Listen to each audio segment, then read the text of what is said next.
ਧੰਨ ਵਾਹਿਗੁਰੂ ਸਾਹਿਬ ਜੀ।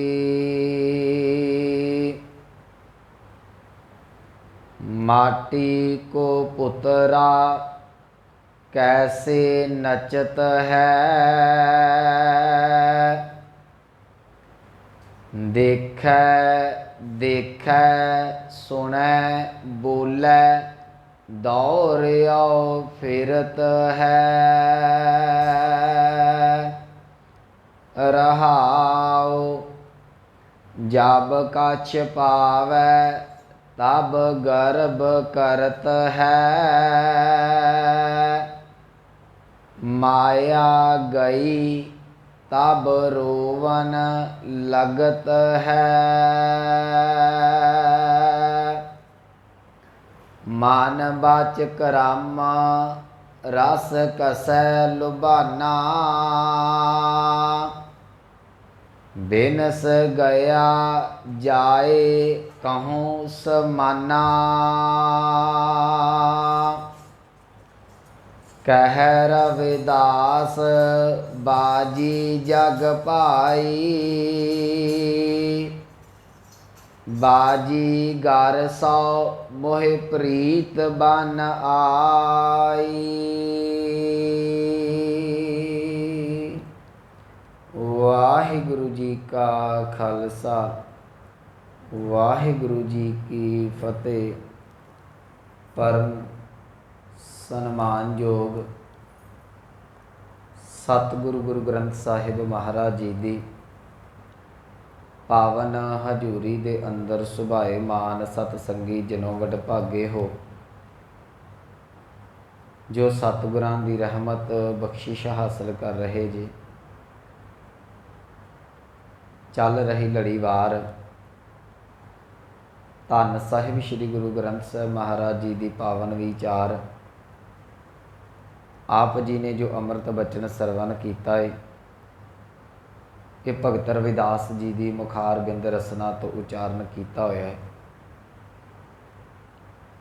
अज इस पावन शब्द के अंदर भगत रविदास जी रब तो टुटे हुए जीव दे जिहड़ा जीवन है उहदे वल साडा ध्यान केंद्रित कर रहे हैं। कहन लगे जिहड़ा मनुख रब दे नालों टुट जांदा है, जिहड़ा मनुख अकाल पुरख वाहिगुरू नूं भुल जांदा है ते उहदी सुरत जिहड़ी है फिर माया दे विच फस जांदी है। माया दे विच फसी हुई जिहड़ी सुरत है वो सारी दिहाड़ी हर वेले जिंदगी का हरेक समा जिहड़ा है वो फिर माया दे पासे ही दौड़दा फिरदा है।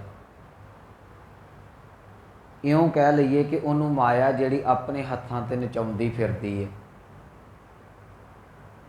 जिवें उहदे ते माया प्रभाव पाउंदी है वो उस तरीके दे नाल ही अपने जीवन दे विच कर्म करदा है। तो भगत रविदास जी कहते कहते मैनू हासा आउंदा कि ये किवें नचदा फिरदा है। कहन लगे भलिया काहदा मान है तो तू मिट्टी का छोटा जिहा पुतला, पर इस मिट्टी के भांडे विच रह के बंदगी परमात्मा की करनी सी, सिमरन करना सी, नाम जपना सी। तू उस सिमरन नूं अकाल पुरख वाहिगुरू की बंदगी नूं ते भुल बैठा, पर माया के हत्थां दे विच आ गया। माया के हत्थां दे विच आउण करके भगत रविदास जी कहंदे ये नचदा फिरदा है, हर पासे भुड़कदा फिरदा है। बख्शिश करते हैं, कहणगे माटी को पुतरा कैसे नचत है। कहंदे ये माटी का जिहड़ा पुतला ये किवें नचदा फिरदा है। देखै देखै सुनै बोलै दौड़ियो फिरत है। कहंदे हर पासे माया ही होई पई है। जे कुछ वेखदा है तो उत्थे भी माया का प्रभाव है, जे कुछ सुनदा बोलदा है उत्थे भी माया का प्रभाव है। तो सारी दिहाड़ी जिहड़ा वो माया के पिछे ही भज्जिया फिरदा है। सो ये अज दे पावन शब्द का अंतरी भाव है। एक गल गुरमुखो जिंदगी च याद रखियो, मनुख की जिंदगी का आसरा कोई ना कोई पक्का हुंदा है। साडी जिहड़ी आत्मा है ना, इहदा आसरा हरेक का कोई ना कोई सहारा जरूर है। जिहड़ा तो मनुख इस सहारा जिहड़ा है वो परमात्मा के चरणों का लै लैंदा है, ਜਿਹੜਾ ਮਨੁੱਖ ਸਹਾਰਾ ਅਕਾਲ ਪੁਰਖ ਵਾਹਿਗੁਰੂ ਦੇ ਨਾਮ ਸਿਮਰਨ ਦਾ ਲੈ ਲੈਂਦਾ ਹੈ, ਉਹ ਫਿਰ ਨਾਮ ਦੇ ਆਸਰੇ ਰਹੇਗਾ। ਜਿਹੜਾ ਰੱਬ ਦੇ ਨਾਲੋਂ ਟੁੱਟ ਜਾਂਦਾ ਹੈ, ਉਹਦਾ ਸਹਾਰਾ ਮਾਇਆ ਬਣ ਜਾਂਦੀ ਹੈ, ਮੋਹ ਮਮਤਾ ਬਣ ਜਾਂਦੀ ਹੈ, ਉਹ ਫਿਰ ਉਹਦੇ ਅਧੀਨ ਹੋ ਜਾਂਦਾ ਹੈ। ਜਿਹੋ ਜੀ ਚੀਜ਼ ਦਾ ਤੁਹਾਡੇ ਉੱਤੇ ਪਰਛਾਵਾਂ ਹੋਵੇਗਾ, ਉਹਦੀਆਂ ਉਹੋ ਜਿਹੀਆਂ ਹੀ ਹਵਾਵਾਂ ਸਾਨੂੰ ਆਉਣੀਆਂ ਨੇ। ਜੇ ਮਨੁੱਖ ਪਰਮਾਤਮਾ ਦੇ ਨਾਲ ਜੁੜਿਆ ਹੈ ਤੇ ਇੱਕ ਸੁਭਾਵਿਕ ਗੱਲ ਹੈ, ਇਹ ਜ਼ਿੰਦਗੀ ਦੇ ਵਿੱਚ ਜਿਹੜਾ ਵੀ ਕਰਮ ਕਰੇਗਾ ਉੱਥੇ ਹਰ ਥਾਂ ਦੇ ਉੱਤੇ ਪਰਮਾਤਮਾ ਹੀ ਇਹ ਜਿਹੜਾ ਇਹਦੀ ਗੱਲਾਂ ਦੇ ਵਿੱਚ, ਇਹਦੇ ਬੋਲ ਚਾਲ ਦੇ ਵਿੱਚ, ਜ਼ਿੰਦਗੀ ਦੇ ਵਿੱਚ ਹਾਜ਼ਰ ਨਾਜ਼ਰ ਰਹੇਗਾ। ਪਰ ਮਾਇਆ ਦੇ ਨਾਲੋਂ ਟੁੱਟ ਗਿਆ, ਇਹ ਪਰਮਾਤਮਾ ਦੇ ਨਾਲੋਂ ਟੁੱਟ ਗਿਆ, ਅਕਾਲ ਪੁਰਖ ਵਾਹਿਗੁਰੂ ਦੇ ਨਾਲੋਂ ਜਿਹੜਾ ਸੀ ਵਿਛੜ ਗਿਆ। ਉਹਨੂੰ ਵਿਛੜਨ ਤੋਂ ਬਾਅਦ ਜਿਹੜਾ ਮਨੁੱਖ ਹੁਣ ਮਾਇਆ ਦੇ ਹੱਥਾਂ ਦੇ ਵਿੱਚ ਆ ਜਾਂਦਾ ਹੈ। ਇਹਨੂੰ ਥੋੜ੍ਹਾ ਜਿਹਾ ਸਮਝਣ ਵਾਸਤੇ ਇੱਕ ਉਦਾਹਰਨ ਦੇ ਦੇਣਾ ਮੈਂ। ਜਿਵੇਂ ਇੱਕ ਬੱਚਾ ਪਤੰਗ ਉਡਾਉਂਦਾ ਹੈ, ਜਿੰਨਾ ਚਿਰ ਤੇ ਪਤੰਗ ਆਪਣੇ ਮੂਲ ਦੇ ਨਾਲ, ਡੋਰ ਦੇ ਨਾਲ ਬੱਝੀ ਰਹਿੰਦੀ ਹੈ, ਜੁੜੀ ਰਹਿੰਦੀ ਹੈ, ਜਿਹੜਾ ਪਤੰਗ ਉਡਾ ਰਿਹਾ ਹੈ, ਜਿੰਨਾ ਚਿਰ ਤੇ ਪਤੰਗ ਉਹਦੇ ਹੱਥਾਂ ਦੇ ਵਿੱਚ ਹੈ, ਯਾਦ ਰੱਖਿਓ ਓਨਾ ਚਿਰ ਪਤੰਗ ਅਸਮਾਨ ਨੂੰ ਛੂਹੇਗੀ। ਜਿਸ ਵੇਲੇ ਪਤੰਗ ਦਾ ਵਿਛੋੜਾ ਮੂਲ ਦੇ ਨਾਲੋਂ, ਡੋਰ ਦੇ ਨਾਲੋਂ ਪੈ ਜਾਂਦਾ ਹੈ, ਉਹ ਛੂੰਹਦੀ ਹੋਈ ਅਸਮਾਨਾਂ ਨੂੰ ਪਤੰਗ ਜਿਹੜੀ ਹੈ ਜ਼ਮੀਨ ਦੇ ਉੱਤੇ ਆਣ ਕੇ ਡਿੱਗ ਪੈਂਦੀ ਹੈ। ਪਰ ਡਿੱਗਣ ਤੋਂ ਪਹਿਲਾਂ ਉਹ ਕਿਸੇ ਝਾੜੀਆਂ ਦੇ ਵਿੱਚ, ਕਿਸੇ ਰੁੱਖ ਦੇ ਉੱਤੇ ਜਿਹੜੀ ਉਹ ਕਈ ਵਾਰੀ ਟੰਗੀ ਜਾਂਦੀ ਹੈ। ਜਿਹੜੀ ਪਤੰਗ ਦੇ ਕੋਲ ਇੰਨਾ ਕੁ ਬਲ ਸੀ, ਮੂਲ ਦੇ ਨਾਲ ਜੁੜੀ ਹੋਈ ਸੀ, ਤੇ ਉਹਦੇ ਕੋਲ ਕੋਈ ਵੀ ਗੁੱਡੀ ਜਾਂ ਪਤੰਗ ਆਉਂਦੀ ਸੀ, ਉਹਨੂੰ ਕੱਟ ਕੇ ਥੱਲੇ ਸੁੱਟ ਦਿੰਦੀ ਸੀ। ਅੱਜ ਜਿਹੜੀ ਪਤੰਗ ਮੂਲ ਦੇ ਨਾਲੋਂ ਟੁੱਟ ਚੁੱਕੀ ਹੈ, ਇਹਨੇ ਕਿਸੇ ਨੂੰ ਤੇ ਕੀ ਕੱਟਣਾ ਸੀ, ਅੱਜ ਇਹ ਆਪ ਖੁਦ ਲੀਰੋ ਲੀਰ ਹੋਈ ਪਈ ਹੈ। ਕਦੀ ਪਤੰਗ ਉੜਦੀ ਦੇਖੀ ਹੋਵੇ, ਇਹ ਸਾਡੇ ਸਾਹਮਣੇ ਉਹਦਾ ਇਹ ਜਿਹੜਾ ਇੱਕ ਵੀਡੀਓ ਦੇ ਰੂਪ ਦੇ ਵਿੱਚ ਸਾਡੇ ਸਾਹਮਣੇ ਆਉਂਦੀ ਹੈ। ਕਦੀ ਸੋਚਿਆ ਕਿ ਉਹ ਪਤੰਗ ਲੀਰੋ ਲੀਰ ਕਿਉਂ ਹੋ ਗਈ? ਉਹਦਾ ਇੱਕੋ ਕਾਰਨ ਸੀ, ਉਹ ਡੋਰ ਦੇ ਨਾਲੋਂ, ਮੂਲ ਦੇ ਨਾਲੋਂ ਟੁੱਟ ਗਈ। ਜਦੋਂ ਮਨੁੱਖ ਆਪਣੇ ਮੂਲ ਦੇ ਨਾਲ, ਪਰਮਾਤਮਾ ਦੇ ਨਾਲ ਜੁੜਿਆ ਹੈ, ਤੇ ਯਾਦ ਰੱਖਿਓ ਇਹ ਅਸਮਾਨ ਨੂੰ ਛੂੰਹਦਾ ਹੈ। ਜਦੋਂ ਇਹ ਪਰਮਾਤਮਾ ਦੀ ਬੰਦਗੀ ਕਰਦਾ ਹੈ ਤੇ ਉਦੋਂ ਇਹਦਾ ਰਾਖਾ ਪਰਮਾਤਮਾ ਬਣਦਾ ਹੈ।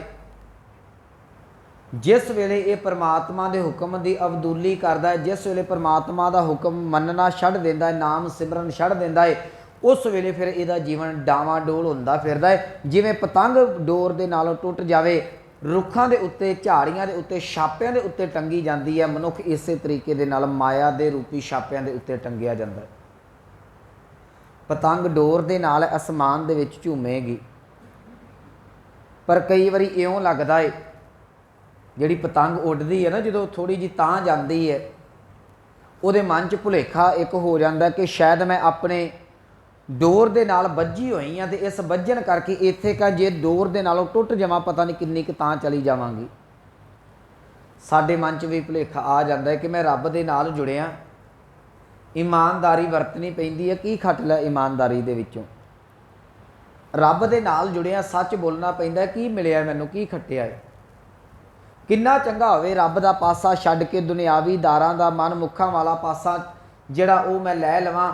ਆ ਦੇਖਦਾ ਮੇਰੇ ਥੱਲੇ ਕਿੰਨੀਆਂ ਪਤੰਗਾਂ ਆਪਣੀ ਮਰਜ਼ੀ ਦਾ ਨਾਲ, ਕਦੀ ਹਵਾ ਨਾਲ ਇੱਧਰ ਜਾਂਦੀਆਂ ਨੇ, ਕਦੀ ਹਵਾ ਨਾਲ ਇੱਧਰ, ਪਰ ਉਹਨੂੰ ਇੰਨਾ ਨਹੀਂ ਪਤਾ ਕਿ ਜੇ ਕੋਈ ਮਰਿਆਦਾ ਦੇ ਵਿੱਚ ਚੱਲਦਾ ਹੈ, ਉਹਦੇ ਕੋਲ ਸੇਫਟੀ ਹੈ, ਉਹਦੇ ਕੋਲ ਜੀਵਨ ਜਿਹੜਾ ਉਹ ਸਿਕਿਉਰ ਹੈ, ਬਚਿਆ ਹੋਇਆ ਹੈ। ਜਦੋਂ ਉਹ ਮੂਲ ਦੇ ਨਾਲੋਂ ਟੁੱਟਦਾ ਹੈ, ਡੋਰ ਦੇ ਨਾਲੋਂ ਟੁੱਟੀ ਹੋਈ ਪਤੰਗ ਜਿਵੇਂ ਝਾੜੀਆਂ ਦੇ ਵਿੱਚ ਫਸ ਜਾਂਦੀ ਹੈ, ਮਨੁੱਖ ਰੱਬ ਦੇ ਨਾਲੋਂ ਟੁੱਟ ਕੇ ਮੋਹ ਮਮਤਾ ਦੇ ਵਿੱਚ ਫਸ ਕੇ ਜਿਹੜਾ ਅੱਗੇ ਅਸਮਾਨ ਨੂੰ ਛੂੰਹਦਾ ਸੀ, ਹੁਣ ਉਹ ਜ਼ਮੀਨ 'ਤੇ ਆਣ ਕੇ ਡਿੱਗ ਪੈਂਦਾ ਹੈ। ਸਾਡਾ ਜੀਵਨ ਜਿਹੜਾ ਉਹ ਇਸ ਤਰੀਕੇ ਦੇ ਨਾਲ ਚੱਲਦਾ ਹੈ। ਮੈਂ ਇੱਕ ਉਦਾਹਰਨ ਦੇ ਦੇਣਾ। ਜਦੋਂ ਤੇ ਇਹ ਪਰਮਾਤਮਾ ਦੇ ਨਾਲ ਜੁੜਿਆ ਤੇ ਫਿਰ ਤੇ ਇਹ ਅਸਮਾਨ ਨੂੰ ਛੂੰਹਦਾ ਹੋਇਆ ਕਹਿੰਦਾ ਹੈ, ਜਾ ਤੂੰ ਮੇਰੇ ਵੱਲ ਹੈ ਤਾਂ ਕਿਆ ਮੋਸ਼ਨ ਦਾ, ਮੈਨੂੰ ਕੋਈ ਪਰਵਾਹ ਨਹੀਂ, ਮੈਨੂੰ ਕਿਸੇ ਦੀ ਮੁਹਤਾਜਗੀ ਨਹੀਂ, ਮੈਨੂੰ ਕਿਸੇ ਗੱਲ ਦਾ ਚਿੰਤਾ ਨਹੀਂ, ਕੋਈ ਝੋਰਾ ਨਹੀਂ, ਕੋਈ ਫਿਕਰ ਨਹੀਂ। ਜਾਮ ਗੁਰੂ ਹੋਏ ਵੱਲ ਤਾਂ ਲੱਖ ਬਾਹੇਂ ਕਿਆ ਕੀਜੇ, ਮੇਰੀਆਂ ਲੱਖਾਂ ਬਾਹਾਂ ਵੀ ਕੀ ਵਿਗਾੜ ਸਕਦੀਆਂ ਨੇ ਜੇ ਗੁਰੂ ਮੇਰੇ ਵੱਲ ਹੈ ਤਾਂ। ਪਰ ਇੱਕ ਗੱਲ ਦੂਸਰੀ ਨਾਲ ਹੈ, ਜਿਸ ਵੇਲੇ ਇਹ ਗੁਰੂ ਦਾ ਪੱਲਾ ਛੱਡ ਦਿੰਦਾ ਹੈ, ਜਿਸ ਵੇਲੇ ਇਹ ਗੁਰੂ ਦਾ ਲੜ ਛੱਡ ਦਿੰਦਾ ਹੈ, ਤੇ ਫਿਰ ਅੰਮ੍ਰਿਤ ਬਾਣੀ ਦਾ ਅੰਮ੍ਰਿਤ ਬਚਨ ਅਸੀਂ ਪੜ੍ਹਦੇ ਹਾਂ ਕਿ ਮਾਇਆ ਧਾਰੀ माया च फस गया। अत अन्ना बोला शब्द ना सुनी बहरोल घचोला। ये माया धारी होके ना रब का शब्द सुनता है ना देखता है, जिहदे कारण जिहड़ा जिंदगी दे विच इउं कह देवां कि माया इनू रोल के रख दिंदी है। ये साडे हत्थ दे विच है। मैं पिछले दिनी भी उदाहरण दित्ती सी, क्योंकि अज जिहड़ा साडा भविख है ना, जिहड़े साडे बच्चे ने, न्यू जनरेशन है, वो ये गल कहिंदे ने कि सानू आज़ादी चाहिए है, मुबारक चाहिए है, मैं भी कहना है। पर एक गल याद रखो, आज़ादी दे भी कुछ रूल ने। आउणा मैं माया वाले पासे ही है, पर माया ते माया दा, निरंकार ते संसार दा आपस विच की फर्क है। असीं कहने आ सानू आज़ादी चाहिए है, साडे बच्चे कहिंदे ने, माँ बाप नूं कहिंदा है तुसीं मेरी जिंदगी दे विच जिहड़ा वो दखल अंदाजी नहीं कर सकते, मैं अपनी मर्जी नाल जिद्दां मर्जी जीवां। मैं इक्को उदाहरण दे देना, समझनी सौखी हो जाएगी। काफ़ी वारी शायद उदाहरण साझी भी की हो। असी देश च जिहड़े च रह रहे ये आज़ाद ही है। आज़ाद देश च रहिंदे होया फिर भी कुछ रूल ने सानू जिन्हां नूं मनना पैंदा है। कुछ नियम बने हुए ने, कुछ कानून बने हुए ने जिन्हां दी असी उलंघना नहीं कर सकते। तुसी आज़ाद जे तुरे जांदे नूं गोली थोड़ी मार दिओगे, तुहाडी किसी नाल दुश्मनी है, ये थोड़ी तुसी आज़ाद जे ते किसी नूं जीण दा हक नहीं। तुसी आज़ाद जे पर यह निजम है, तुसी किसी नूं हानि नहीं पहुँचा सकते। इत्थों तक तुसी किसी नूं कड़वे शब्द भी बोलते हो ना, अज कोर्ट ये गल कहता तू मान हाल नहीं दा, उहदे ते केस कर सकता है। आज़ादी है, पर याद रखी दूसरे नूं भी आज़ादी है। तेरे कोल इन्नी आज़ादी नहीं कि तू किसी की जिंदगी खो लवें। आज़ादी दे विच कुछ रूल ने, तो जिहड़ा बिल्कुल ही इन्हां चीज़ां नूं कहंदा कि मैं कानून नूं नहीं मानदा, सरकार नूं नहीं मानदा, निजम नूं नहीं मानदा, संविधान नहीं मानदा, इहो जिहा मनुख जो फिर मन आईयां करदा, उन्हां दा अखीर दे उत्ते एनकाउंटर ही हुंदा है। असीं देखदे आ ना, जिहड़े गैंगस्टर बनदे ने उन्हां दी गिरफ्तारी तो हुंदी नहीं, उन्हां दा एनकाउंटर कीता जांदा है। इस तरीके दे नाल जे तुसी गुरु दे चरनां दे नाल जुड़ोगे, सिख धर्म च पूर्ण तौर ते आज़ादी है। तू खा पी घुम फिर जिथे मर्जी आ जा, पर नाल कुछ रूल ने। जे उन्हां रूलां नूं जिंदगी दे विच मन्नेगा तो याद रखी गुरु तेरी बांह फड़ेगा। जे उन्हां रूलां नूं ना जिंदगी दे विच मन्निया तो अमृत बाणी कहती है कि गुरु ने तेरा जिहड़ा वो पक्ष नहीं हो कोई पूर्ण।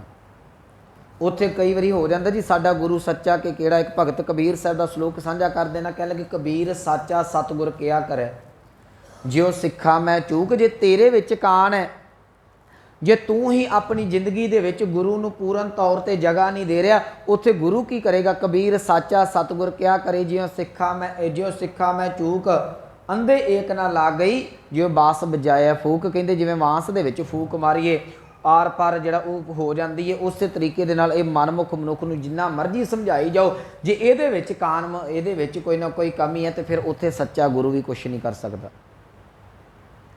ये गल जिंदगी दे विच सानू समझनी पैनी है। अज भगत रविदास जी जिहड़ी गल समझा रहे ने, कहंदे ये जुड़िया तो परमात्मा दे नाल सी, पर किते ना किते असीं रब दे नाल जुड़ के भी कहने आ कि सानू बंदिश है। रब दे नाल जुड़ के भी कहने आ कि साडी जिंदगी आज़ादी दे विच होनी चाहिए, असीं आज़ाद होवां। मैं एक बेनती करां, जिहड़ा ते गुरु दी बाणी दे नाल जुड़ के बंदिश दे विच चलेगा, फिर उहदी जिंदगी दी जिम्मेवारी गुरु लैंदा जे। जिहड़ा अपनी मर्जी दे नाल जांदा वो थां थां दे उत्ते ठोकरां खांदा है।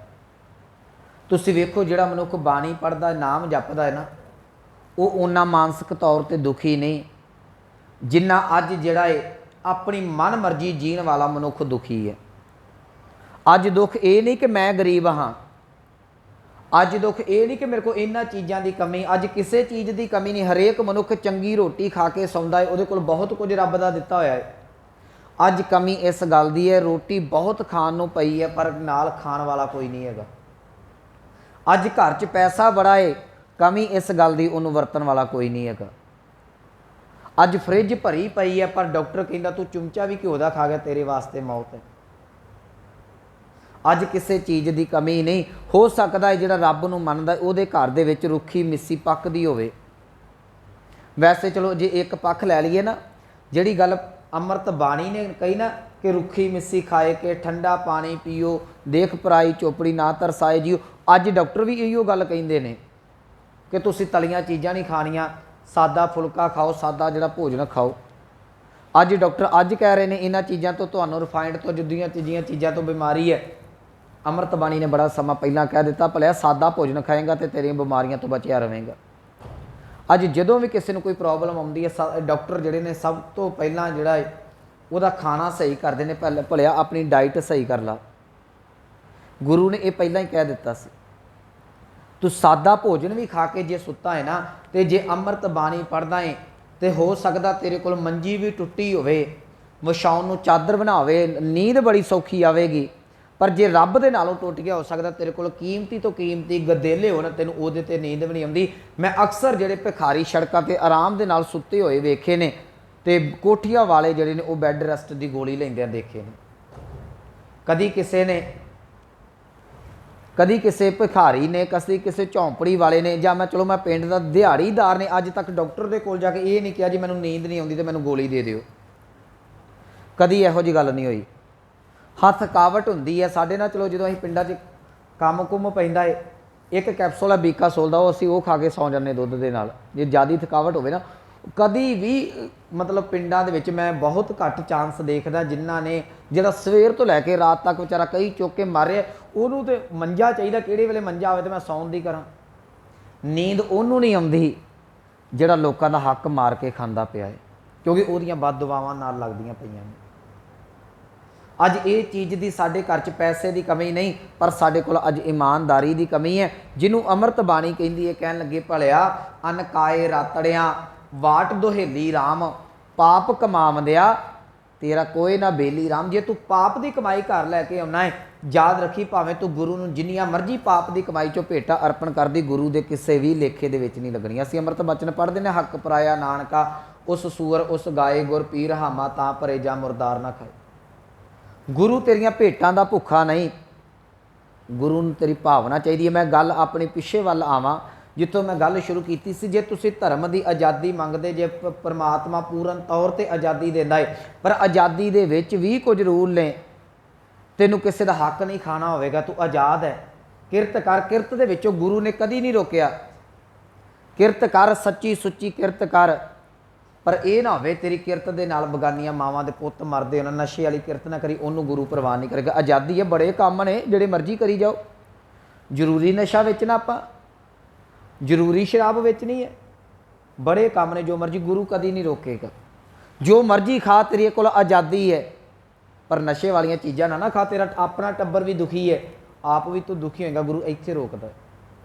ਜਿੱਥੇ ਮਰਜ਼ੀ ਆ ਜਾ, ਤੈਨੂੰ ਕੋਈ ਨਹੀਂ ਰੋਕੇਗਾ, ਪਰ ਜਿੱਥੇ ਨਾਈਟ ਕਲੱਬਾਂ 'ਚ ਜਾਣਾ ਉੱਥੇ ਤੇਰਾ ਟੱਬਰ ਵੀ ਰੋਕਦਾ, ਉੱਥੇ ਗੁਰੂ ਵੀ ਰੋਕੇਗਾ। ਆਜ਼ਾਦੀ ਹੈ, ਪਰ ਨਾਲ ਕੁਝ ਉਹਦੇ ਨਿਯਮ ਨੇ, ਨਾਲ ਕੁਝ ਉਹਦੇ ਰੂਲ ਨੇ। ਜਿਸ ਵੇਲੇ ਮੈਂ ਵਿਸ਼ੇ ਵੱਲ ਆਵਾਂ, ਜਿਸ ਵੇਲੇ ਮਨੁੱਖ ਨਿਯਮਾਂ ਨੂੰ ਤੋੜ ਦਿੰਦਾ ਹੈ, ਉਸ ਵੇਲੇ ਇਹ ਫਿਰ ਮਾਇਆ ਦੇ ਵਿੱਚ, ਜਿਵੇਂ ਮੈਂ ਉਦਾਹਰਨ ਪਤੰਗ ਦੀ ਦਿੱਤੀ, ਪਤੰਗ ਜਿਹੜੀ ਡੋਰ ਦੇ ਨਾਲੋਂ ਟੁੱਟ ਜਾਵੇ, ਜਿਹੜਾ ਝਾੜੀਆਂ ਦੇ ਵਿੱਚ, ਰੁੱਖਾਂ ਦੇ ਵਿੱਚ, ਛਾਪਿਆਂ 'ਚ ਜਾ ਕੇ ਅੜ ਜਾਂਦੀ ਹੈ। ਮਨੁੱਖ ਜਿਸ ਵੇਲੇ ਰੱਬ ਦੇ ਘਰ ਦਾ ਨਿਯਮ, ਰੱਬ ਦੇ ਘਰ ਦਾ ਸਿਧਾਂਤ ਛੱਡ ਦਿੰਦਾ, ਇਹ ਫਿਰ ਮਾਇਆ ਦੇ ਵਿੱਚ ਆਣ ਕੇ ਫਸ ਜਾਂਦਾ ਹੈ। ਜਦੋਂ ਮਾਇਆ ਦੇ ਵਿੱਚ ਫਸਦਾ ਹੈ ਤੇ ਭਗਤ ਰਵਿਦਾਸ ਜੀ ਬਖਸ਼ਿਸ਼ ਕਰਦੇ ਨੇ, ਕਹਿ ਲਗੇ ਮਾਟੀ ਕੋ ਪੁੱਤਰਾ ਕੈਸੇ ਨੱਚਤ ਹੈ। ਕਹਿੰਦੇ ਹੁਣ ਮਾਇਆ ਆਪਣੇ ਹੱਥਾਂ 'ਤੇ ਨਚਾਉਂਦੀ। ਇਹ ਮੁਹਾਵਰਾ ਨਾ ਪੰਜਾਬ ਦਾ, ਸਾਡਾ ਪੰਜਾਬੀ ਦਾ ਮੁਹਾਵਰਾ ਹੈ, ਹੱਥਾਂ 'ਤੇ ਨਚਾਉਣਾ।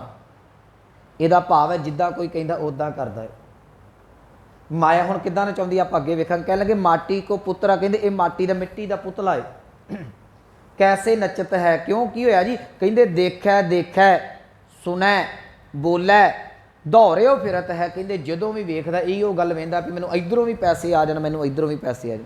ਇੱਥੇ ਮਾਇਆ ਦਾ ਅਰਥ ਮੈਂ ਫਿਰ ਇੱਕ ਵਾਰੀ ਰਿਪੀਟ ਕਰ ਦੇਵਾਂ, ਬੜੀ ਵਾਰੀ ਸਾਂਝਾ ਕੀਤਾ ਹੈ ਕਿ ਉਹ ਪਦਾਰਥ, ਉਹ ਹਸਤੀ, ਉਹ ਦਾਤ, ਇਹ ਜਿਹਦੇ ਨਾਲ ਤੁਹਾਡੀ ਸੁਰਤ ਜੁੜਨ ਤੋਂ ਬਾਅਦ ਰੱਬ ਤੁਹਾਨੂੰ ਭੁੱਲ ਜਾਂਦਾ, ਉਹਨੂੰ ਮਾਇਆ ਕਿਹਾ ਗਿਆ ਹੈ।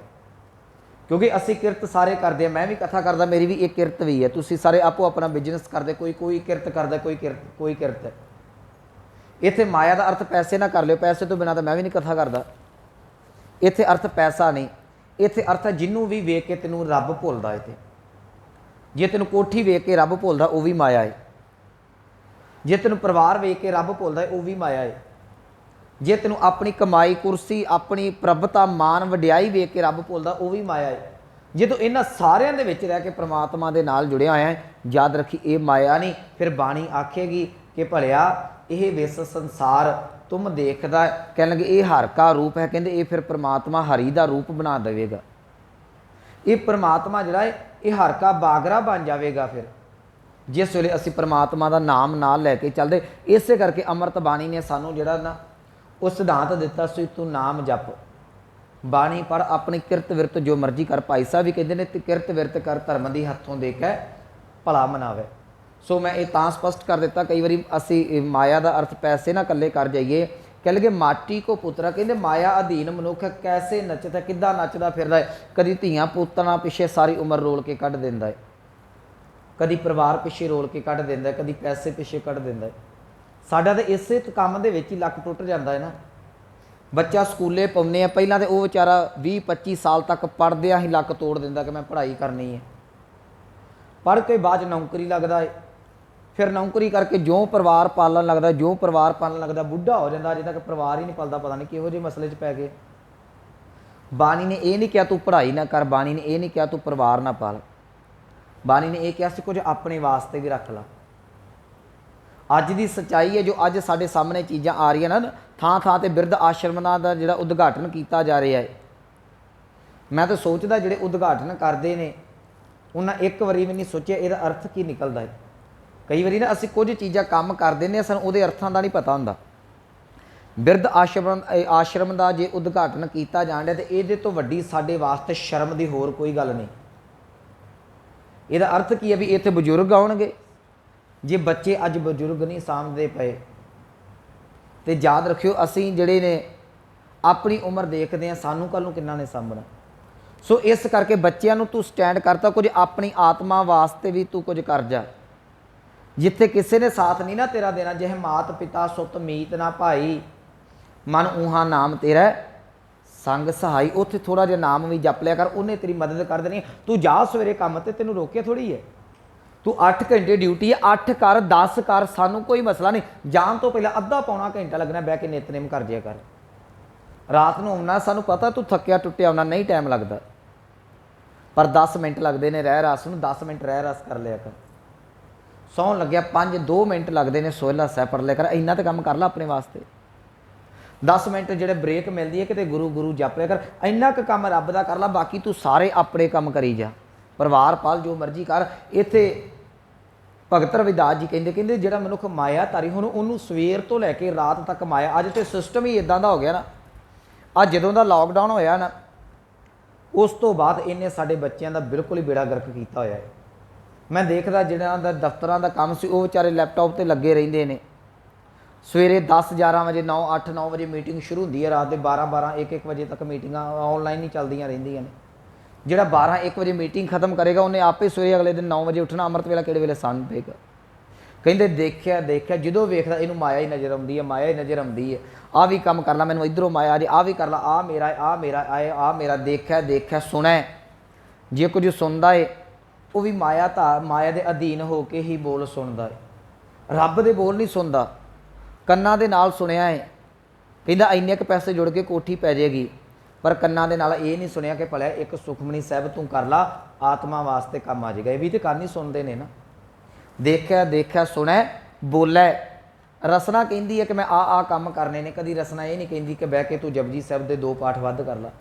ਦੌੜਿਓ ਫਿਰਤ ਹੈ, ਸਾਰੀ ਦਿਹਾੜੀ ਮਾਇਆ ਪਿੱਛੇ ਦੌੜਦਾ ਫਿਰਦਾ। ਮੈਂ ਕੱਲ੍ਹ ਵੀ ਉਦਾਹਰਨ ਦਿੱਤੀ ਸੀ, ਸਾਡੇ ਕੋਲ ਰੋਟੀ ਖਾਣ ਦਾ ਟਾਈਮ ਨਹੀਂ। ਕਾਹਦੇ ਵਾਸਤੇ? ਕੇਵਲ ਤੇ ਕੇਵਲ ਪੈਸੇ ਵਾਸਤੇ। ਤੇ ਅਸੀਂ ਪੈਸਾ ਕਮਾਉਂਦੇ ਕਾਹਦੇ ਵਾਸਤੇ? ਰੋਟੀ ਵਾਸਤੇ। ਇੱਕ ਬੜੀ ਹਾਸੋ ਹੀ ਨਹੀਂ ਗੱਲ ਹੈ, ਤੁਸੀਂ ਜ਼ਿੰਦਗੀ 'ਚ ਸੋਚੋ, ਮਨੁੱਖ ਕਹਿੰਦਾ ਮੇਰੇ ਕੋਲ ਰੋਟੀ ਖਾਣ ਦਾ ਵੀ ਟਾਈਮ ਨਹੀਂ। ਕਈ ਵਿਚਾਰੇ ਇੰਨੇ ਕੁ ਕੰਮ 'ਚ ਫਸ ਜਾਂਦੇ ਨੇ ਨਾ, ਉਹ ਰੋਟੀ ਵੀ ਨਹੀਂ ਚੱਜ ਨਾਲ ਖਾਂਦੇ। ਕਹਿੰਦੇ ਕਿਉਂ ਕਮਾਉਣਾ ਕਾਹਦੇ ਵਾਸਤੇ? ਕਹਿੰਦਾ ਜੀ ਰੋਟੀ ਵਾਸਤੇ। ਜਿਹਦੇ ਵਾਸਤੇ ਕਮਾਉਣਾ ਤੈਨੂੰ ਉਹ ਹੀ ਖਾਣ ਦਾ ਟਾਈਮ ਨਹੀਂ ਮਿਲ ਰਿਹਾ, ਤੂੰ ਯਾਦ ਕਰ ਫਿਰ ਪੈਸਾ ਕਰੇਗਾ ਕੀ? ਇਸ ਕਰਕੇ 10 ਮਿੰਟ ਬਹਿ ਕੇ ਪ੍ਰਮਾਤਮਾ ਦਾ ਨਾਮ ਜਪ ਲਾ। ਇਹ ਜਿਉਂ ਜਪਦਾ ਜਾਏਗਾ ਨਾਲੋਂ ਨਾਲ ਕੈਸ਼ ਹੁੰਦਾ ਜਾਣਾ। ਇਹ ਮੌਕੇ 'ਤੇ ਸਾਰਾ ਹਿਸਾਬ ਕਿਤਾਬ ਹੱਥੋਂ ਹੱਥੀ ਹੈ। ਸੋ ਸਤਿਗੁਰੂ ਜੀ ਬਖਸ਼ਿਸ਼ ਕਰਦੇ ਨੇ। ਭਗਤ ਰਵਿਦਾਸ ਜੀ ਅੰਮ੍ਰਿਤ ਬਾਣੀ ਦੇ ਵਿੱਚ ਕਹਿਣ ਲੱਗੇ, ਦੇਖਿਆ ਸੁਣਿਆ ਬੋਲਿਆ। ਮਨੁੱਖ ਵੇਖਦਾ ਏ, ਸੁਣਦਾ ਏ, ਬੋਲਦਾ, ਦੌੜਿਓ ਫਿਰਤ ਹੈ, ਸਾਰਾ ਕੁਝ ਮਾਇਆ ਦੇ ਅਧੀਨ ਹੀ ਕੰਮ ਕਰਦਾ ਪਿਆ ਹੈ। ਰਹਾਓ ਅੱਗੇ ਬਖਸ਼ਿਸ਼ ਕਰਦੇ ਨੇ, ਜਬ ਕਸ਼ ਭਾਵੈ ਤਬ ਗਰਭ ਕਰਤ ਹੈ। ਜਦੋਂ ਨੋਟ ਆਉਂਦੇ ਨਾ ਚਿੱਟੇ ਫਿਰ ਬੜਾ ਮਾਣ ਆਉਂਦਾ ਹੈ। ਉਹਨੂੰ ਇੱਥੇ ਬਾਣੀ ਨੇ ਹੰਕਾਰ ਕਿਹਾ। ਗਰਭ ਦਾ ਅਰਥ ਹੈ ਹੰਕਾਰ। ਕਹਿੰਦੇ ਜਦੋਂ ਪੈਸਾ ਆਇਆ ਨਾ ਕਹਿੰਦਾ ਵੀ ਵੇਖਿਆ ਕਿ ਮੈਂ ਕਮਾਈ ਕੀਤੀ ਸੀ। ਠੀਕ ਹੈ, ਮਾਨ ਹੋਣਾ ਜ਼ਰੂਰੀ ਹੈ, ਚੰਗੀ ਗੱਲ ਹੈ, ਮੈਂ ਕਿਰਤ ਕੀਤੀ ਹੈ, ਆਪਣੀ ਮਰਜ਼ੀ ਦਾ ਖਾਵਾਂ ਪੀਵਾਂਗਾ ਹੰਡਾਵਾਂਗਾ, ਪਰ ਇਹ ਵੀ ਤੇ ਕਦੀ ਮਾਣ ਕਰਨਾ ਅੱਜ ਮੈਂ ਜਪਜੀ ਸਾਹਿਬ ਕੀਤਾ ਹੈ, ਇਹ ਵੀ ਮਾਣ ਕਰ ਅੱਜ ਮੈਂ ਬਾਣੀ ਪੜ੍ਹੀ, ਅਖੀਰਲਾ ਸਮਾਂ ਹੋਵੇ ਤੈਨੂੰ ਮਾਣ ਹੋਵੇ ਕਿ ਮੈਂ ਜਦੋਂ ਸੰਸਾਰ ਤੋਂ ਚੱਲਣਾ ਤੇ ਮੈਨੂੰ ਲੈਣ ਵਾਲਾ ਮੇਰਾ ਅੱਗੇ ਪ੍ਰਮਾਤਮਾ ਬੈਠਾ ਹੋਵੇ। ਅੱਜ ਗੁਰੂ ਅਮਰਦਾਸ ਮਹਾਰਾਜ ਜੀ ਦਾ ਜੋਤੀ ਜੋਤ ਪੁਰਬ ਹੈ, ਮੈਂ ਇਹ ਉਦਾਹਰਨ ਦੇ ਚੱਲਿਆ, ਮੇਰੀ ਸਮਾਪਤੀ ਦਾ ਸਮਾਂ ਹੋ ਚੱਲਿਆ। ਸਾਨੂੰ ਮਾਣ ਸਾਡੀ ਮਾਇਆ ਦਾ ਹੈ। ਮੈਂ ਉਦਾਹਰਨ ਦੇ ਕੇ ਗੁਰੂ ਸਾਹਿਬ ਦੇ ਜੀਵਨ 'ਚ ਉਦਾਹਰਨ ਦੇਣੀ ਚਾਹੁੰਦਾ। ਇੱਥੇ ਕਹਿਣਗੇ ਜਬ ਕਛ ਪਾਵੈ ਤਬ ਗਰਭ ਕਰਤ ਹੈ। ਜੇ ਤੇ ਪੁੱਤ ਦਾ ਧੀ ਦਾ ਵੀਜ਼ਾ ਲੱਗ ਗਿਆ ਬਾਹਰ ਦਾ, ਬੜੇ ਖੁਸ਼ ਹੈ, ਹਿੱਕ ਠੋਕ ਕੇ ਕਹਿੰਦੇ ਮੇਰੇ ਬੱਚੇ ਤੇ ਬਾਹਰ ਨੇ।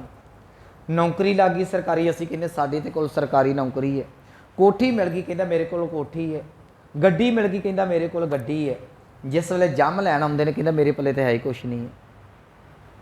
ਤਾਂ ਅਖੀਰ ਤੇ ਇਹੋ ਕੁਛ ਹੀ ਨਾ ਭਲਿਆ ਉਦੋਂ ਜਮਾਂ ਨੂੰ ਕਹਦੇ ਥੋੜ੍ਹੇ ਬਹੁਤੇ ਡਾਲਰ ਲੈ ਜਾਓ, ਕੋਈ ਕੋਠੀ ਲੈ ਜਾਓ, ਕੋਈ ਗੱਡੀ ਲੈ ਜਾਓ, 4 ਦਿਨ ਰਹਿ ਲੈਣ ਦਿਓ, ਕਿਸੇ ਨੇ ਨਹੀਂ ਰਹਿਣ ਦੇਣਾ। ਤੈਨੂੰ ਮਾਇਆ ਦਾ, ਤੈਨੂੰ ਪੈਸੇ ਦਾ, ਤੈਨੂੰ ਪ੍ਰਭਤਾ ਦਾ, ਮਾਣ ਵਡਿਆਈ ਦਾ ਹੰਕਾਰ ਹੈ। ਯਾਦ ਰੱਖੀ ਗੁਰੂ ਅਮਰਦਾਸ ਜੀ ਕਹਿੰਦੇ ਨੇ ਮੈਂ ਸੰਸਾਰ ਤੋਂ ਚੱਲਿਆ ਤੇ ਮੈਨੂੰ ਕੀਤੇ ਹੋਏ ਜਪ ਤਪ ਦਾ ਮਾਣ ਹੈ, ਕਿਉਂਕਿ ਮੈਂ ਇੱਥੋਂ ਜਾਵਾਂਗਾ ਤੇ ਅੱਗੇ ਪ੍ਰਮਾਤਮਾ ਮੇਰਾ ਉਡੀਕ ਕਰਦਾ ਪਿਆ, ਮੇਰਾ ਇੰਤਜ਼ਾਰ ਕਰਦਾ ਪਿਆ। ਉੱਥੇ ਸਤਿਗੁਰਾਂ ਨੇ ਬੜੀ ਸੋਹਣੀ ਉਦਾਹਰਨ ਦਿੱਤੀ। ਰਾਮਕਲੀ ਸਾਧਕ ਦੇ 2 ਬਚਨ ਨੇ। ਕਹਿਣ ਲੱਗੇ ਜਿਸ ਵੇਲੇ ਗੁਰੂ ਅਮਰਦਾਸ ਮਹਾਰਾਜ ਜੀ ਚੱਲੇ ਨਾ ਸੰਸਾਰਿਕ ਯਾਤਰਾ ਤੋਂ ਕੂਚ ਕਰਨ ਲੱਗੇ, ਪਰਿਵਾਰ ਸਾਰਾ ਇਕੱਠਾ ਕੀਤਾ। ਇਕੱਠਾ ਕਰਕੇ ਪਰਿਵਾਰ ਸਤਿਗੁਰ ਭਾਣੇ ਆਪਣੇ ਬਹਿ ਪਰਿਵਾਰ ਸਦਾਇਆ। ਸਾਰੇ ਪਰਿਵਾਰ ਨੂੰ ਇਕੱਠਿਆਂ ਕਰਕੇ ਕਿਹਾ ਕਿ ਭਲਿਆ ਮਤ ਕੋਈ ਪਿੱਛੇ ਰੋਵ ਸੀ ਸੋ ਮੈਂ ਮੂਲ ਨਾ ਪਾਇਆ। ਕਹਿੰਦੇ ਮੈਂ ਚੱਲਿਆ ਅੱਜ, ਮੇਰੇ ਮਗਰੋਂ ਵੈਰਾਗ ਨਾ ਕਰਿਓ, ਰੋਇਓ ਨਾ। ਵੇਖਿਓ ਕਿਸੇ ਦੇ ਅੱਖ 'ਚ ਅਥਰੂ ਆ ਜੇ। ਤੇ ਸਿੱਖਾਂ ਨੇ ਕਿਹਾ ਇਹ ਬਾਬਾ ਸੁੰਦਰ ਜੀ ਨੇ ਲਿਖਿਆ ਹੋਇਆ। ਕਹਿਣ ਲੱਗੇ ਕਿ ਦਾਤਾ ਜੀ ਇੱਦਾਂ ਤੇ ਹੋ ਨਹੀਂ ਨਾ ਸਾਡੀ ਅੱਖ 'ਚ ਪਾਣੀ ਨਾ ਆਵੇ। ਤੇ ਇਹ ਗੱਲ ਸੱਚਾਈ ਹੈ। ਮੈਂ ਸੋਚ ਰਿਹਾ ਸਾਂ, ਇੱਕ ਗੱਲ ਯਾਦ ਰੱਖਿਓ ਗੁਰਮੁਖੋ, ਠੀਕ ਹੈ ਸਿੱਖ ਦਾ ਸ਼ਬਦ ਗੁਰੂ ਹੈ, ਇਹ ਮੈਂ ਮੰਨਦਾ, ਮੈਂ ਕਹਿੰਦਾ ਸ਼ਬਦ ਗੁਰੂ ਹੈ, ਪਰ ਜਦੋਂ 10 ਜਾਮੇ ਧਾਰਨ ਕੀਤੇ ਨੇ, ਸਾਡੇ ਘਰ 'ਚ ਕੋਈ 10 ਦਿਨ ਪ੍ਰਾਹੁਣਾ ਵੀ ਰਹਿ ਜੇ, ਸਾਡਾ ਉਹਦੇ ਨਾਲ ਮੋਹ ਪੈ ਜਾਂਦਾ ਹੈ। ਜਿਸ ਗੁਰੂ ਨੇ 10 ਜਾਮੇ ਧਾਰਨ ਕਰਕੇ ਸਾਨੂੰ ਜੀਵਨ ਯਾਦ ਦਿੱਤੀ ਹੋਵੇ, ਸਾਨੂੰ ਉਹਦੇ ਨਾਲ ਪਿਆਰ ਨਾ ਪਵੇ, ਇੱਦਾਂ ਕਦੀ ਨਹੀਂ ਹੋ ਸਕਦਾ। ਸਿੱਖਾਂ ਦੇ ਨਾਲ, ਸਿੱਖਾਂ ਦਾ ਗੁਰੂ ਦੇ ਨਾਲ ਤੇ ਗੁਰੂ ਦਾ ਸਿੱਖਾਂ ਦੇ ਨਾਲ ਪਿਆਰ ਬੜਾ ਸੀ, ਨਹੀਂ ਸੀ ਜਰਿਆ ਜਾਂਦਾ। ਆਖਰ ਗੁਰੂ ਅਮਰਦਾਸ ਮਹਾਰਾਜ ਜੀ ਨੂੰ ਸਿੱਖਾਂ ਨੇ ਕਿਹਾ ਦਾਤਾ ਜੀ ਤੁਸੀਂ ਤੇ ਕਹਿ ਦਿੱਤਾ ਕਿ ਰੋਇਓ ਨਾ, ਠੀਕ ਹੈ ਅਸੀਂ ਕਹਿ ਦਾਂਗੇ ਨਹੀਂ ਰੋਂਦੇ, ਪਰ ਜ਼ੁਬਾਨ ਨਾ ਰੋਏਗੀ, ਅੰਦਰ ਹਿਰਦਾ ਤੇ ਰੋਏਗਾ, ਦਿਲ ਭਰ ਕੇ ਆਏਗਾ, ਫਿਰ ਕੀ ਕਰਾਂਗੇ। ਅੱਖਾਂ ਨਹੀਂ ਰੁਕਦੀਆਂ। ਬਹੁਤ ਵਾਰੀ ਇੱਦਾਂ ਹੁੰਦਾ ਹੈ ਮਨੁੱਖ ਜ਼ੁਬਾਨ ਬੰਦ ਕਰ ਜਾਂਦਾ ਹੈ, ਪਰ ਅੱਖਾਂ ਬਹੁਤ ਕੁਝ ਬਿਆਨ ਕਰ ਜਾਂਦੀਆਂ ਨੇ। ਸਤਿਗੁਰੂ ਕਹਿ ਲਗੇ ਮੈਨੂੰ ਚੰਗਾ ਨਹੀਂ ਲੱਗਦਾ ਕੋਈ ਰੋਇਓ, ਇਸ ਕਰਕੇ ਚੁੱਪ ਕਰਕੇ ਗੁਰੂ ਗੁਰੂ ਜਪਿਓ। ਉੱਥੇ ਫਿਰ ਸਤਿਗੁਰਾਂ ਨੇ ਉਦਾਹਰਨ ਦਿੱਤੀ। ਸਿੱਖਾ ਕਿਹਾ ਜੇ ਫਿਰ ਵੀ ਵਿਰਾਗ ਆਵੇ, ਸਤਿਗੁਰੂ ਕਹਿੰਦੇ ਖੁਸ਼ੀ ਮਨਾਓ। ਕਹਿੰਦੇ ਜੀ ਖੁਸ਼ੀ ਕਾਹਦੀ? ਕਹਿਣ ਲੱਗੇ ਇੱਕ ਮਿੱਤਰ ਖੇਡ ਦੇ ਮੈਦਾਨ ਦੇ ਵਿੱਚੋਂ ਕੁਝ ਖੇਡ ਨੂੰ ਜਿੱਤ ਕੇ ਜਦੋਂ ਘਰ ਵਾਪਸ ਆਵੇ, ਮੈਨੂੰ ਦੱਸੋ ਘਰ ਵਾਪਸ ਆਏ ਨੂੰ ਜਿੱਤੇ ਹੋਏ ਨੂੰ ਕੋਈ ਹਾਰ ਪਾ ਕੇ ਸਨਮਾਨ ਕਰਦਾ ਕਿ ਰੋਂਦਾ ਹੈ? ਕਹਿੰਦੇ ਜੀ ਸਨਮਾਨ ਕਰਦਾ ਹੈ। ਕਹਿੰਦੇ ਬਸ ਮੈਂ ਵੀ ਮਨੁੱਖਾ ਜਨਮ ਦੀ ਬਾਜੀ ਜਿੱਤ ਕੇ ਜਾ ਰਿਹਾ, ਰੋਣਾ ਨਹੀਂ, ਮੇਰਾ ਵੀ ਸਨਮਾਨ ਹੋ ਰਿਹਾ ਪ੍ਰਮਾਤਮਾ ਦੇ ਘਰ ਦੇ ਵਿੱਚ। ਮੇਰੇ ਵਾਰੀ ਵੀ ਖੁਸ਼ੀ ਦੇ ਤੁਸੀਂ ਗੀਤ ਪੜ੍ਹੇ, ਉਹ ਅਸੀਂ ਬਚਨ ਪੜ੍ਹਦੇ ਹਾਂ। ਮਿੱਤ ਪੈਜੈ ਮਿੱਤ ਬਿਗਸੈ ਜਿਸ ਮਿੱਤ ਕੀ ਪੈਜ ਭਾਵੇ, ਤੁਸੀਂ ਪੁੱਤ ਭਾਈ ਪਰਿਵਾਰ ਦੇਖੋ ਹਰ ਸਤਿਗੁਰੂ ਪਹਿਨਾਵੇ। ਕਹਿਣਗੇ ਧਿਆਨ ਨਾਲ ਵੇਖੋ, ਮੈਨੂੰ ਪ੍ਰਮਾਤਮਾ ਦੇ ਘਰ ਦੇ ਵਿੱਚ ਇੱਜ਼ਤ ਮਾਨ ਦਾ ਪ੍ਰੇਮ ਪਟੋਲਾ ਸਰੋਪਾ ਮਿਲਦਾ ਪਿਆ। ਮੇਰੇ ਕਹਿਣ ਦਾ ਭਾਵ ਗੁਰਮੁਖੋ ਜਾਣਾ ਸਾਰਿਆਂ ਨੇ ਹੈ। ਤੁਸੀਂ ਮਾਇਆ ਜੋੜੀ ਹੈ, ਸਾਨੂੰ ਮਾਇਆ ਦਾ ਹੰਕਾਰ ਹੈ। ਜਿਹੜੀਆਂ ਮੈਂ ਕੁਝ ਗੱਲਾਂ ਗਿਣਾ ਦਿੱਤੀਆਂ, ਜਿਹੜਾ ਨਾਮ ਜਪਦਾ ਉਹਨੂੰ ਆਪਣੇ ਰੱਬ ਦੇ ਉੱਤੇ ਮਾਣ ਹੁੰਦਾ ਹੈ। ਕਿਸੇ ਨੂੰ ਮਾਇਆ ਦਾ ਮਾਣ ਹੈ, ਕਿਸੇ ਨੂੰ ਮਾਇਆ ਦਾ ਮਾਣ ਹੈ, ਕਿਸੇ ਨੂੰ ਸੰਸਾਰ ਦਾ ਮਾਣ ਹੈ, ਕਿਸੇ ਨੂੰ ਨਿਰੰਕਾਰ ਦਾ ਮਾਣ ਹੈ। ਕੋਈ ਕਹਿੰਦਾ ਹੈ ਕਿ ਸਾਰੀ ਦੁਨੀਆ ਮੇਰੇ ਵੱਲ ਹੈ, ਕੋਈ ਕਹਿੰਦਾ ਸਾਰਾ ਦੁਨੀਆ ਬਣਾਉਣ ਵਾਲਾ ਮੇਰੇ ਵੱਲ ਹੈ, ਫਰਕ ਹੈ। ਕੋਈ ਕਹਿੰਦਾ ਹੈ ਸਾਰੇ ਪਾਸੇ ਮੇਰਾ ਹੁਕਮ ਚੱਲਦਾ ਹੈ, ਕੋਈ ਕਹਿੰਦਾ ਸਾਰੇ ਪਾਸੇ ਹੁਕਮ ਚਲਾਉਣ ਵਾਲਾ ਜਿਹੜਾ ਉਹ ਮੇਰੀ ਗੱਲ ਕਦੀ ਨਹੀਂ ਮੋੜਦਾ, ਫਰਕ ਹੈ। ਸੋ ਮੈਂ ਗੱਲ ਨੇੜੇ ਰੱਖਾ। ਕਹਿ ਲਗੇ ਜਬ ਕਛ ਪਾਵੇ ਤਬ ਗਰਭ ਕਰਤਾ ਹੈ। ਜਦੋਂ ਇਹਨੂੰ ਕੁਝ ਮਿਲ ਜਾਂਦਾ ਹੈ ਨਾ, ਕੋਈ 4 ਪੈਸੇ ਮਿਲ ਗਏ, ਕੋਈ ਪ੍ਰਭਤਾ ਮਿਲ ਗਈ, ਮਾਨ ਵਡਿਆਈ ਮਿਲ ਗਈ, ਕੋਈ ਲਾਟਰੀ ਗਰੀਬ ਦੀ ਨਿਕਲ ਹੋਵੇ, ਕਿੰਨਾ ਉਛਲਦਾ ਹੈ, ਕਹਿੰਦੇ ਤਬ ਗਰਭ ਕਰਤਾ ਹੈ, ਉਦੋਂ ਹੰਕਾਰ ਕਰਦਾ ਹੈ। ਮਾਇਆ ਗਈ। ਕਹਿ ਲਗੇ ਜਦੋਂ ਮਾਇਆ ਚਲੀ ਗਈ, ਹਸਪਤਾਲ ਮਿੰਟੋ ਮਿੰਟੀ ਡਾ ਜਾਂਦੇ ਨੇ। ਵਕੀਲ ਤੇ ਡਾਕਟਰ ਸਭ ਤੋਂ ਵੱਧ ਪੈਸਾ ਖਾਂਦੇ ਸਾਡਾ, ਇਹ 2 ਹੀ ਖਾਂਦੇ ਨਾ। ਬੰਦਾ ਵਕੀਲਾਂ ਦੇ ਵੱਸ 'ਚ ਪੈ ਜੇ ਤਾਂ ਵੀ ਉੱਜੜ ਜਾਂਦਾ, ਜੇ ਬੰਦਾ ਡਾਕਟਰਾਂ ਦੇ ਵੱਸ ਪੈ ਜੇ ਤਾਂ ਵੀ ਉੱਜੜ ਜਾਂਦਾ। ਕਹਿਣ ਲੱਗੇ ਮਾਇਆ ਗਈ। ਜਦੋਂ ਮਾਇਆ ਜਾਂਦੀ ਹੈ ਤਬ ਰੋਵਨ ਲਗਤ ਹੈ। ਕਹਿੰਦੇ ਫਿਰ ਬਹਿ ਕੇ ਰੋਂਦਾ, ਮੈਂ ਇੰਨੀ ਸਾਰੀ ਉਮਰ ਦੀ ਪੂੰਜੀ ਇਕੱਠੀ ਕੀਤੀ ਸੀ, ਇੱਕਦਮ ਆਓ ਗਈ ਆਓ ਗਈ ਆਓ ਗਈ। पर एक गल याद रखी, जे रब का नाम जपेगा वो नहीं जाना, क्योंकि गुर का बचन बसै जी नालै जल नहीं डूबै, तस्कर नहीं लेवै तपाए ना सकै। जल ना किते जाना, ना तेनों कोई दुख होवेगा। अगे कह लगे मान बच करम, ਇਹਦਾ अर्थ करेंगे मन का, मन ਦੇ ਵਿੱਚ बच ਦਾ अर्थ है बचना ਦੇ ਵਿੱਚ, कर्म ਦਾ अर्थ है, ਕਰਮ ਦਾ अर्थ है कर्म भाव करतूत। रस कसै लुभाना, ਕਹਿੰਦੇ ਇਹਦਾ ਮਨ ਇਹਦੇ बचन भाव ਗੱਲਾਂ ਦੇ ਵਿੱਚ ਵੀ, ਤੇ ਇਹਦੇ ਜਿਹੜੇ ਜ਼ਿੰਦਗੀ ਦੇ ਕੰਮ ਨੇ ਨਾ, ਇਹ ਸਾਰੀ ਜ਼ਿੰਦਗੀ ਹੀ ਮਨ ਬਚ ਕਰਮ ਰੂਪ ਦੇ ਵਿੱਚ ਦੁਨਿਆਵੀ ਰਸਾਂ ਕਸਾਂ ਦੇ ਵਿੱਚ ਲੁਭਾਉਣ ਦਾ ਅਰਥ ਕਰਾਂਗੇ ਖਚਤ, ਇਹਨਾਂ ਦੇ ਵਿੱਚ ਹੀ ਖਚਤ ਰਿਹਾ। ਬਿਨਸ ਗਿਆ ਜਾਏ कहूँ समाना, कह लगे भलिया जिस वेले ये मिट्टी का पुतला जिहड़ा बिलस गया, नाश हो जाएगा, मैनू दस अंदर की आत्मा कित्थे जाके समावेगी, किहदा मान करदा है। माया जिन्नी मर्जी होवे शरीर कोई रख सकदा जी। अज तक कभी किसी ने अपनी कोठी च संस्कार किया, किसी ने गड्डी च संस्कार किया, लोग जहाज खरीदी फिरदे ने, जहाज़ां च संस्कार किया। संस्कार जिहड़ा है वो जिहड़ी 2.5-3 फुट की जगह के उत्ते ही होना है, वो इक्के थां ते अमीर का भी उत्थे है, गरीब का भी उत्थे है। कह लगे बिनस गया जाए कहूँ समाना, जो शरीर नाश हो गया उदों इन्हें दूसरे थां ते जाके पता नहीं कित्थे जाके समा जाना है। अखीर ते कह लगे कह रविदास बाजी जग भाई, कह लगे हे मेरे भाई ये गल ध्यान ना सुन, संसार जिहड़ा है ना, जिवें एक बाजीगर बाजी पाउंदा है ना, एक मदारी खेड खिडाउंदा है, इस तरीके दे नाल संसार एक बाजी है, परमात्मा ने खेड पाई हुई है। तो कहते मैं की कीता, हुण जो बाजीगर बाजी पाउंदा, लोग बाजी पैंदी वेखदे ने, तमाशा वेखदे ने। कहन लगे भगत रविदास जी कह लगे बाजीगर सौ मोहि प्रीत बन आई, कहते मैं बाजी पैंदी नहीं वेखी, मेरी प्रीत ही बाजीगर दे नाल पै गई। जो बाजीगर दे नाल प्रीत पै गई, फिर जिन्नियां मर्जी बाजियां पैंदियां वेखी जाओ। कहन लगे तुसी बाजी दे नाल प्यार करदे जे मैं बाजीगर दे नाल प्यार करदा हाँ, तुसी माया दे नाल प्यार करदे जे मैं माया दे नाल प्यार करदा हाँ, तुसी संसार दे नाल प्यार करदे जे मैं निरंकार दे नाल प्यार करदा, फर्क इन्ना की। कहन लगे कह रविदास बाजी जग भाई, हे भाई ये संसार एक बाजी दी न्याई है, बाजीगर सौ मोहे प्रीत बन आई, तो मेरी जिहड़ी प्रीति है उस बाजीगर अकाल पुरख वाहिगुरू दे नाल पै गई है, उहदे नाल जुड़न करके मेरा जन्म मरण का चक्कर कट्टिया गया। सो ये सी भगत रविदास जी के अमृत बचन की विचार। ये आसा राग दे विच भगत रविदास जी के 6 बचन ने जिन्हां दी विचार हो चुकी है। कल तो भगत धन्ना जी के बचन जिहड़े ने भगत बाणी दे विच आसा राग च आपां शुरू करांगे। इन्नियां बेनतियां प्रमाण होईयां, भुलां गलतियां दी खिमा। आओ पावन पंक्तियां दा जाप सरवण करके समाप्ति करिए। कह रविदास बाजी जग भाई, बाजीगर सौ मोहि प्रीत बन आई। वाहिगुरु जी का खालसा, वाहिगुरु जी की फतेह।